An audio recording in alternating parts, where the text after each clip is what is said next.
Kaibigan, bago tayo magsimula, palike and subscribe po muna ako at pahit ng notification bell para ma-notify ko kayo sa lagay ng ating panahon. Maraming salamat po.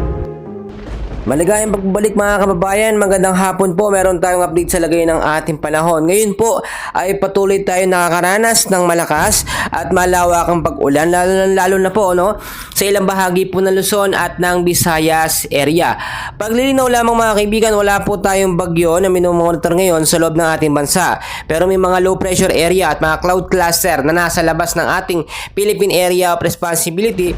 Pero wala po itong direktang epekto sa ating bansa at hindi rin po nakikita ng potensyal na papasok po sa ating par. But as of now, ang nakakaapekto po at nagpapaulan ngayon sa malaking bahagi po ng Metro Manila, Luzon, Visayas at Mindanao ay ito pong easterlies or yung mainit na hangin na nanggagaling po sa karagatang Pasipiko. Kasama na rin po yan mga kaibigan, ito nga po mga localized thunderstorm na patuloy yan nagpapaulan madalas po sa hapon po at sa gabi.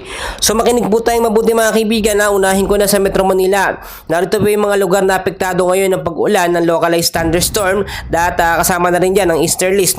So sa Metro Manila, the rest po ng Luzon at Eastern Visayas, maulap na kalangitan at maulan na panahon ng ating nararanasan dyan dahil po sa easterlies or yung mainit na hangin na nanggagaling sa karagatang Pasipiko.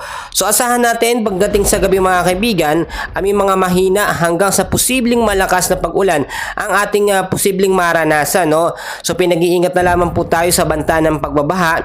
Kaya hindi po sa mga landslide prone area, mag-ingat kayo dyan. Samantalang dito naman mga kaibigan sa Isabela, Aurora at Quezon ay patuloy din makakaranas ng masungit na panahon, maulap na kalangitan, may mga mahina hanggang sa posibleng paglakas ng pag-ulan pagdating po sa hapon at sa gabi mga kaibigan.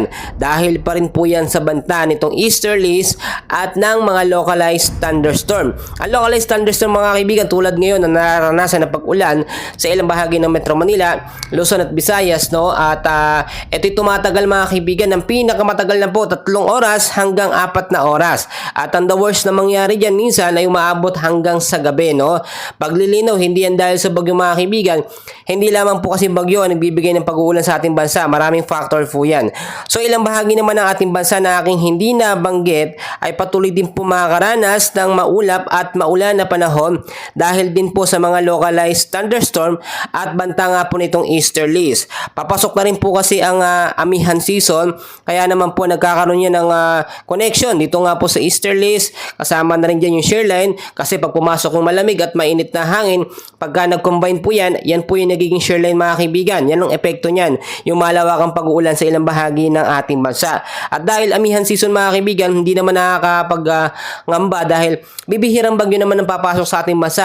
At ayon sa pagtala ng Pag-asa mga kaibigan, ngayong buwan ng Oktubre bago po matapos sa mga huling araw ay posibleng may pumasok po na bagyo sa loob ng ating bansa. Ito pong bagyo na ating minomonitor at binabantayan ay ito si Bagyong Christine.